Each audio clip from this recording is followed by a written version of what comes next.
이대로 가면 다리를 절단해야 할 수도 있습니다. 당뇨 합병증이 너무 심각해요. 의사가 심각한 표정으로 말했습니다.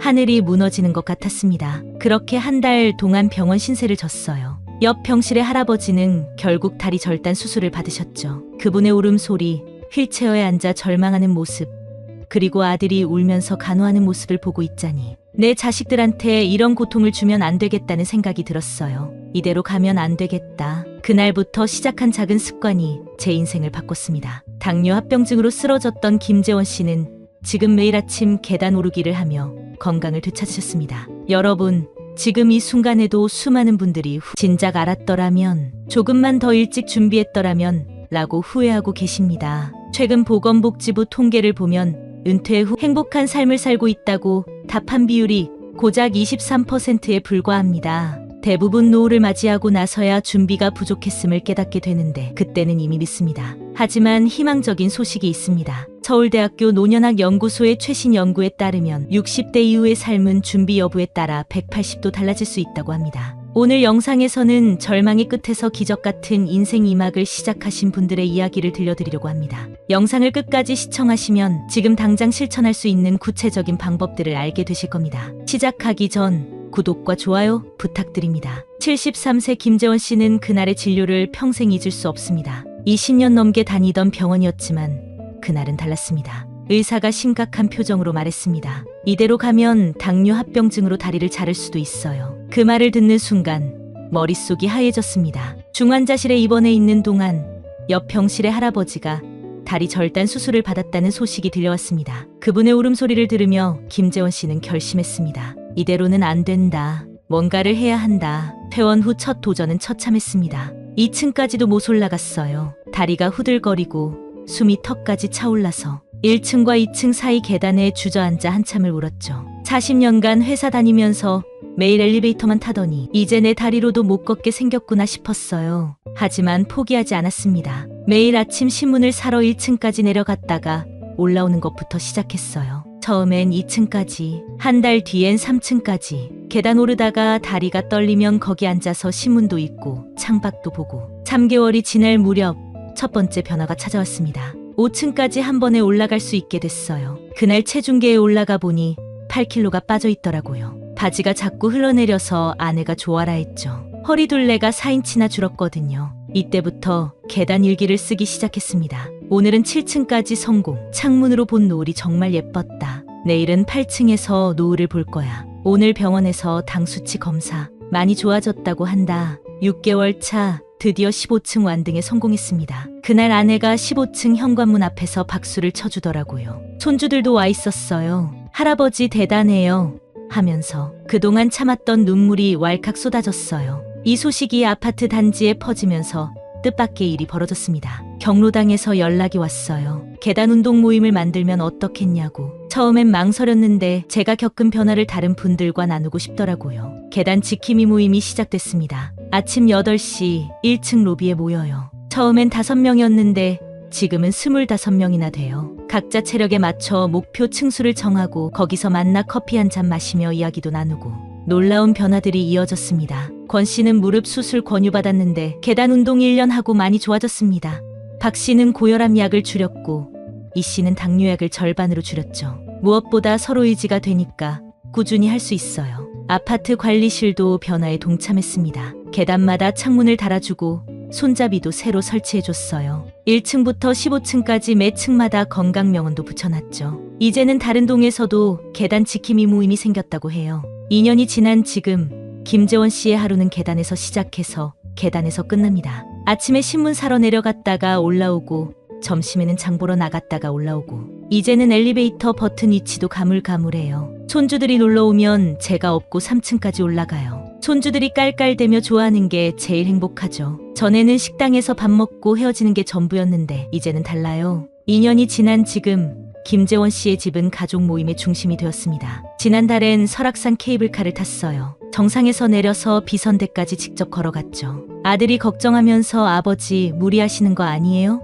하더라고요. 제가 웃으면서 이 정도쯤이야. 난 매일 15층을 오르는 사람이야 했더니 아들이 눈물을 글썽이더라고요. 손주들의 운동 선생님도 되었습니다. 이제는 일요일마다 손주들이 찾아와요. 할아버지랑 계단 운동하자고. 처음엔 3층까지만 가다가 이제는 7층까지 올라와요. 올라오면서 할아버지가 어렸을 때 이야기도 해주고 학교 이야기도 듣고 계단이 우리만의 비밀 장소가 됐죠. 병원에서도 놀랍니다. 의사 선생님이 제 차트를 보더니 깜짝 놀라시더라고요. 당뇨 수치가 정상이 됐거든요. 혈압도 내려갔고 콜레스테롤도 정상. 제 나이에 이런 회복은 기적이래요. 근데 전 알아요. 기적이 아니라 계단 덕분이란 걸. 김재원 씨는 이제 계단 철학을 전합니다. 건강은 멀리 있지 않아요. 바로 우리 집 앞 계단에 있죠. 한 걸음, 한 걸음. 포기하지 않고 오르다 보면 반드시 변화가 찾아옵니다. 저는 계단에서 제 인생의 이막을 만났어요. 하지만 건강한 노후를 위해서는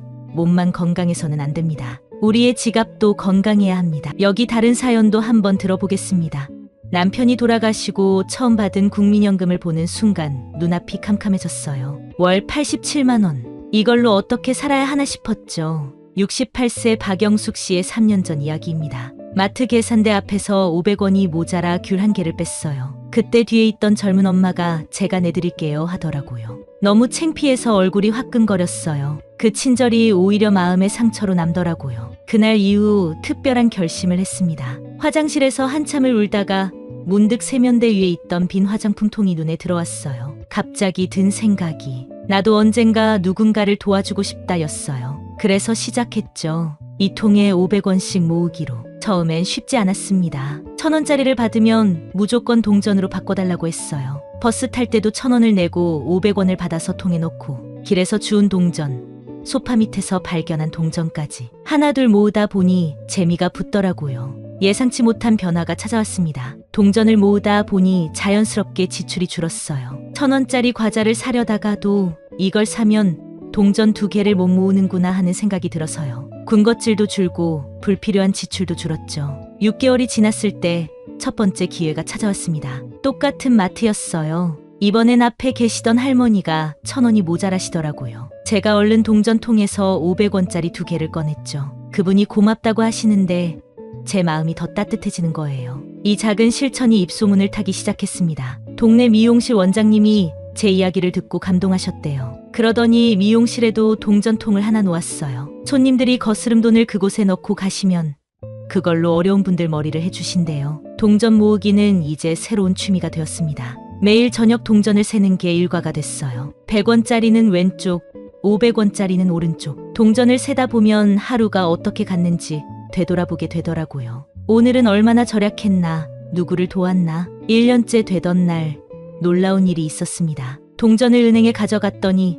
178만 원이더라고요. 거기다 동전 모으면서 절약한 돈까지 하니 300만 원이 넘었어요. 은행 직원이 동전 세느라 진땀을 흘리시는데 옆에서 기다리던 손님들이 짜증내기는커녕 박수를 쳐주시더라고요. 이 이야기가 지역신문에 실렸고 뜻밖의 반응이 이어졌습니다. 기사를 본 동네 슈퍼 주인님이 찾아오셨어요. 우리 가게에도 동전 저금통을 놓읍시다 하시더라고요. 거기다 복지관에서도 연락이 왔어요. 동전 모으기 모임을 만들자고. 동전 천사 모임이 시작됐습니다. 처음엔 5명이었어요. 다들 비슷한 처지였죠. 매주 수요일마다 모여서 동전도 세고 살아가는 이야기도 나누고 어느새 15명이 됐어요. 지난달엔 우리가 모은 동전으로 독거노인 3분 생일 잔치도 해드렸어요. 모임은 단순한 저축을 넘어섰습니다. 매달 한 번씩 동전 천사의 날을 정했어요. 그날은 다 같이 마트 앞에 서서 어려운 분들 찾아요. 계산대에서 망설이시는 분들 있으면 살짝 도와드리는 거죠. 베푸는 기쁨이 이런 거구나 싶더라고요. 3년이 지난 지금 박영숙 씨의 통장에는 1,400만 원이 모였습니다. 여전히 월 87만 원으로 살아요. 하지만 전혀 다른 삶이 됐죠. 예전엔 매달 통장 잔고만 보면서 한숨 쉬었는데 이제는 제가 모은 동전으로 누군가를 도울 수 있다는 게 자부심이 돼요. 동전 모으기는 이제 동네 문화가 되었습니다. 우리 동네 가게 5곳에 동전 저금통이 있어요. 빵집에선 매달 모은 동전으로 홀몸 어르신들께 빵을 선물하고 문구점에선 저소득층 아이들 학용품을 사준대요. 작은 동전이 이렇게 큰 변화를 만들 줄은 몰랐어요. 박영숙 씨는 이제 500원의 철학을 나눕니다. 돈이 많고 적음이 중요한 게 아니에요. 그 돈을 어떻게 쓰느냐가 중요하죠. 500원으로도 누군가의 희망이 될 수 있어요. 제가 그랬으니까요. 이제는 마트 계산대 앞에서 당당해요. 제 차례가 되면 꼭 뒤에 계신 분들을 살펴봐요. 제가 받았던 그 따뜻한 마음을 이제는 제가 나눠주고 있거든요. 매일 저녁 동전통을 들여다보며 미소 짓는 박영숙 씨. 그 통에는 동전만 있는 게 아닙니다. 희망과 나눔, 그리고 당당함이 함께 자라고 있습니다. 요즘은 손주들이 제 별명을 동전 할머니라고 부른대요. 전 그게 최고의 칭찬이에요. 작은 동전이 모여 제 인생을 바꿨으니까요. 하지만 재정적인 지혜만으로는 행복한 노후가 완성되지 않습니다. 노년기에 접어들면서 가장 중요한 건 관계의 변화입니다. 30년 넘게 다니던 직장에서 맺었던 인연은 자연스레 멀어지고 가족 관계도 달라집니다. 69세 김순옥 씨의 이야기입니다. 퇴직하고 처음 한 달은 정말 편했어요. 아침에 일어나기 바빴던 생활에서 벗어나니까 천국 같더라고요. 그런데 한 달이 지나니까 문제가 생기기 시작했죠. 가장 큰 변화는 남편과의 관계였습니다. 40년을 같이 살았는데 이렇게 불편한 적이 없었어요. 남편은 아침부터 저녁까지 TV만 보고 가끔 말이라도 걸면 시끄럽다고만 하고 처음엔 그런 남편이 미웠어요. 왜 저렇게밖에 못 살까? 이혼까지 생각했죠. 우울증까지 찾아왔습니다. 아침에 눈 뜨면 제일 먼저 드는 생각이 오늘도 이렇게 보내겠구나 하는 거였어요. 병원에서 우울증 진단을 받고 약도 먹었죠. 그러다 문득 깨달았어요. 이렇게 살면 안 되겠다. 뭔가 달라져야 한다고. 김순옥 씨는 용기를 내어 남편과 대화를 시작했습니다. 처음엔 어색했어요. 밥 먹을 때 조심스럽게 말을 꺼냈죠. 여보, 우리 이렇게 살면 안 될 것 같아요. 시간표라도 만들어 볼까요? 남편도 사실 똑같은 고민을 하고 있었더라고요. 부부는 함께 일과표를 만들었습니다. 아침 7시에 일어나서 같이 산책하기, 오전 10시부터 12시까지 각자 시간 보내기, 남편은 텃밭, 저는 수채화 교실, 점심은 꼭 같이 먹기, 오후엔 함께 동네 한 바퀴 걷기, 저녁엔 드라마 한 편 같이 보기. 변화는 생각보다 빨리 찾아왔습니다. 한 달 정도 지나니까 달라지더라고요. 서로 할 일이 생기니까 대화할 거리도 늘었어요. 남편이 텃밭에서 가져온 상추로 제가 점심 반찬을 만들고 저는 수채화 교실에서 있었던 일을 이야기하고 어느새 보니 연애 시절처럼 서로의 이야기에 귀 기울이고 있더라고요. 1년이 지난 지금 김순옥 씨 부부는 주변의 부러움을 사고 있습니다. 요즘은 손잡고 산책하는 게 일상이 됐어요. 남편이 그러더라고요. 여보, 우리 참 잘 살고 있지? 그 한마디에 제 마음이 얼마나 따뜻해지던지. 은퇴가 끝이 아니라 새로운 시작이 될 수 있다는 걸 이제야 알았어요. 김순옥 씨는 강조합니다. 관계는 혼자 바뀐다고 좋아지는 게 아니에요. 서로가 조금씩 양보하고 새로운 것을 시도해봐야 해요. 그게 귀찮고 힘들 수 있지만 그만큼 가치 있는 일도 없죠. 하지만 부부 관계만 좋아진다고 해서 모든 게 해결되는 건 아닙니다. 더 중요한 건 하루하루를 어떻게 보내는지에 따라 달라집니다. 퇴직 전에는 시간이 부족했는데 퇴직 후에는 시간이 너무 많아 고민이신가요? 78세 박영수 씨의 이야기를 들려드리겠습니다. 처음 한 달은 정말 끔찍했어요. 40년 넘게 출근만 하다가 갑자기 시간이 남으니 아침에 눈을 뜨면 제일 먼저 드는 생각이 오늘은 또 뭘 하지 였죠. TV 리모컨만 잡고 있다가 하루가 다 가고 와이프는 저보고 백수왕초라고 놀리고 그러던 어느 날 손녀가 던진 한마디가 박영수 씨의 인생을 바꿔놓았습니다. 할아버지, 카톡 안 해요? 요즘은 다들 카톡으로 연락해요. 소녀와 연락하고 싶은 마음에 동네 복지관 스마트폰 강좌를 찾아갔습니다. 처음엔 정말 어려웠어요. 손가락이 굳어서 터치도 잘 안 되고 한 번은 실수로 손녀 단체방에 이상한 이모티콘을 보내서 한바탕 웃음거리가 된 적도 있죠. 하지만 포기하지 않았습니다. 매일 2시간씩 연습했고 3개월 만에 기본적인 기능은 모두 익혔습니다. 그런데 재미있는 일이 생겼어요. 복지관 선생님이 제가 배우는 속도가 빠르다면서 다른 어르신들 도와주면 어떻겠냐고 제안하시더라고요. 처음엔 망설였지만 용기를 내어 보조 강사를 시작했습니다. 그리고 지금은 매주 화요일, 목요일 오전에 경로당에서 스마트폰 강의를 해요. 처음엔 3명으로 시작했는데 지금은 15명이나 돼요. 제 나이 또래 어르신들이 선생님 하면서 인사할 때마다 가슴이 벅차요. 박영수 씨는 시간 활용의 비결을 이렇게 설명하십니다. 하루를 3부분으로 나눠요. 아침은 배움의 시간이에요. 매일 아침 8시에 도서관에서 신문도 읽고 유튜브로 새로운 정보도 찾아보고 점심때는 나눔의 시간이죠. 경로당에서 강의도 하고 어르신들과 대화도 나누고 저녁은 가족의 시간입니다. 소녀랑 카톡도 하고 와이프랑 산책도 하고 특히 자랑스러워 하시는 건 디지털 사진관입니다. 경로당 어르신들 증명사진이 필요하실 때가 많은데 동네 사진관이 문을 닫았거든요. 그래서 제가 스마트폰으로 사진 찍어드리고 보정해서 출력해드려요. 어르신들이 좋아하시니까 저도 덩달아 기쁘죠. 1년이 지난 지금 박영수 씨는 말씀하십니다. 시간이 남아도는 게 아니라 시간이 모자랄 정도예요. 스마트폰 가르치는 것도 공부해야 하고 새로 나온 앱도 익혀야 하고 73살에 이렇게 바쁠 줄 누가 알았겠어요? 그런데 이상하게 피곤하지가 않아요. 오히려 더 젊어지는 것 같은 기분이에요. 1년이 지난 지금 박영수 씨는 말씀하십니다. 시간이 남아도는 게 아니라 시간이 모자랄 정도예요. 우리는 흔히 은퇴를 끝이라고 생각합니다. 하지만 박영수 씨의 이야기는 우리에게 다른 시선을 보여줍니다. 은퇴는 끝이 아닌 새로운 시작이 될 수 있다는 것을. 매일 아침 경로당으로 향하는 박영수 씨의 발걸음은 가볍습니다. 주머니 속 스마트폰에는 오늘도 어르신들에게 가르쳐드릴 새로운 내용들이 준비되어 있습니다. 누군가에게 필요한 사람이 된다는 것, 새로운 것을 배우고 나누는 기쁨, 그것이 바로 인생 이막의 진정한 의미가 아닐까요? 시간은 누구에게나 공평하게 주어집니다. 하지만 그 시간을 어떻게 채워나가느냐는 온전히 우리의 몫입니다. 하지만 이런 의미 있는 시간을 만들어가기 위해서는 무엇보다 중요한 게 있습니다. 바로 올바른 마음가짐입니다.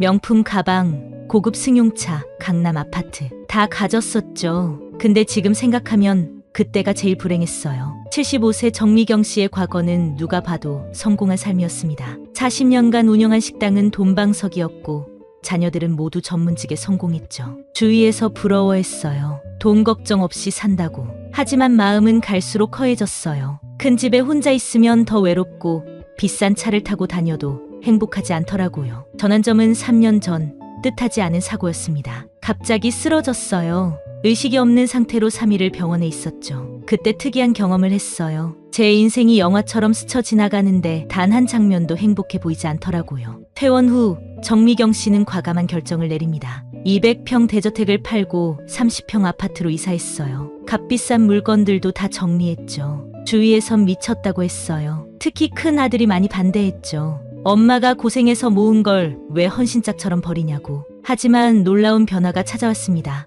물건을 버릴 때마다 마음이 가벼워졌어요. 매일 아침 일어나면 제일 먼저 감사일기를 써요. 처음에 쓸 게 없더니 이제는 한 페이지가 모자랄 정도예요. 정미경 씨의 일기장을 살짝 들여다봤습니다. 오늘의 감사한 일, 아침 산책길에 만난 이웃의 따뜻한 미소, 시장에서 덤으로 준 파 한 단, 오랜만에 걸려온 딸의 안부 전화, 손주가 그려준 그림, 베란다에 핀 제라늄 꽃. 특히 재미있는 건 버리기 일기도 함께 쓰신다는 점입니다. 오늘 버린 거, 마지막으로 든 게 언제인지도 기억 안 나는 10년 된 명품 가방, 다 읽은 잡지들, 이웃집 아들이 의사라고 우리 아들과 비교하던 습관, 쓸데없는 걱정 이렇게 적혀 있었습니다. 변화는 주변 관계에서도 나타났습니다. 예전엔 비싼 음식점에서 친구들 만나느라 바빴어요. 근데 지금은 달라요. 아침마다 공원에서 만나는 산책 친구들이 더 소중해요. 명품 가방 메고 다니던 친구들은 자연스레 멀어졌지만 이상하게 전혀 아쉽지 않아요. 큰아들의 태도도 달라졌습니다.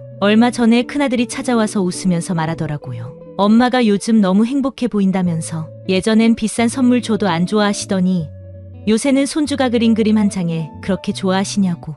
정미경 씨는 이제 주변 사람들에게 이렇게 조언합니다. 행복은 멀리 있지 않아요. 내 안에 있죠. 다만 그동안 우리가 욕심으로 그걸 너무 두껍게 덮어뒀던 거예요. 하나씩 비워낼 때마다 진짜 행복이 모습을 드러내요. 매일 아침 정미경 씨의 창가에는 따스한 햇살이 비춥니다. 작아진 집이지만 마음은 그 어느 때보다 넓어졌습니다. 기울수록 채워지는 마음의 공간. 그곳에서 피어나는 작은 행복들이 모여 인생의 가장 찬란한 계절을 만들어가고 있습니다. 하지만 이런 마음가짐도 실천이 없다면 공허한 말에 그치고 맙니다. 그래서 일상에서의 작은 실천이 필요합니다. 그러면 마지막 이야기를 들어보겠습니다. 허리 디스크가 너무 심해서 수술밖엔 방법이 없어요. 의사에게 들은 이 한마디에 눈앞이 깜깜해졌습니다. 그때 중학생 손주가 떠오르더라고요. 할아버지, 내 졸업식 때는 꼭 와주세요 했는데 이대로는 안 되겠다 싶었죠. 82세 김재원 씨의 5년 전 이야기입니다. 40년 넘게 은행 지점장으로 일하다 허리 디스크로 응급실에 실려갔습니다. 재활의학과 전문의는 허리 근력을 키우는 게 핵심이라며 꾸준한 운동을 권했습니다. 그때 아파트 게시판에서 본 청소원 모집 공고가 떠올랐습니다. 처음 청소부 지원했을 때 관리소장님이 놀라더라고요. 지점장 출신이 무슨 청소냐고. 그래도 저는 진지했어요. 허리를 살리는 게 먼저였으니까요. 시작은 힘들었습니다. 첫날 한 주민이 저를 보더니 은행에서 잘린 사람이 여기 와서 청소하나 하시더라고요. 다른 주민은 아예 제 앞에서 요즘 청소부 수준이 왜 이래라고 마음이 많이 아팠죠. 하지만 전 제 목표가 있었어요. 의사가 알려준 대로 청소하면서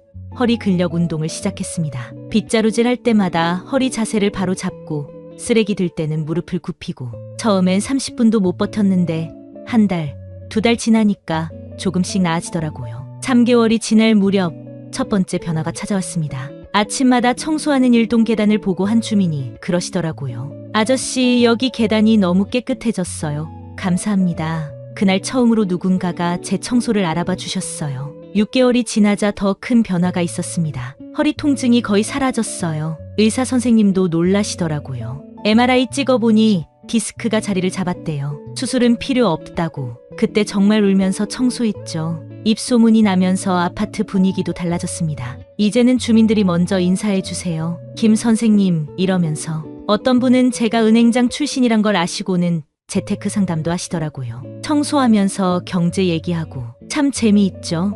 1년이 지난 지금 김재원 씨는 아파트의 만능 해결사가 됐습니다. 아침엔 청소하고 오후엔 주민들 재테크 상담해주고 한 달에 한 번은 경로당에서 금융교육도 해요. 허리도 나았고 존중도 받고 보람도 느끼고 인생이 이렇게 달라질 줄 몰랐어요. 손주 졸업식 날 김재원 씨는 당당히 앞줄에 앉아 있었습니다. 손주가 제 목에 꽃을 걸어주면서 그러더라고요. 할아버지, 청소하시는 거 부끄럽지 않아요? 전 당당하게 말했죠. 청소 덕분에 네 할아버지가 다시 태어났다고. 세상에 낮은 일은 없어요. 그저 자기한테 맞는 일이 있을 뿐. 전 청소에서 건강도 찾고 인생의 새로운 의미도 찾았네요. 이제는 매일 아침이 기다려져요. 인생은 끝날 때까지 끝난 게 아니에요. 저처럼 늦게라도 시작하면 반드시 변화가 찾아옵니다. 지금 이 순간부터 시작하세요. 이제 와서 너무 늦었어라고 많은 분들이 체념하듯 말씀하십니다. 하지만 우리가 만난 분들은 달랐습니다. 이분들의 공통점은 단 하나였습니다. 그래, 오늘부터 시작해보자. 지금 이 순간 작은 것부터 시작하세요. 오늘 아침은 계단 오르기 운동으로, 내일은 배우자와의 대화로 천천히 하지만 꾸준히. 쌓이는 건 시간만이 아닙니다. 작은 실천이 모여 우리의 삶을 바꿉니다. 우리의 인생은 60대에서 끝나지 않습니다. 오히려 지금이 진정한 시작일 수 있습니다. 지금까지가 인생 1막이었다면 이제부터가 더 풍성한 2막이 될 수 있습니다. 오늘 이 영상을 보고 계신 여러분은 이미 변화의 첫걸음을 내디디셨습니다. 이제 남은 건 실천뿐입니다. 더 많은 노후 준비 이야기가 궁금하시다면 구독과 좋아요 부탁드립니다. 알림 설정해 두시면 매주 업로드되는 영상을 놓치지 않고 만나보실 수 있습니다. 당신의 새로운 시작을 응원합니다. 행복한 노후는 바로 오늘부터 시작됩니다. 감사합니다.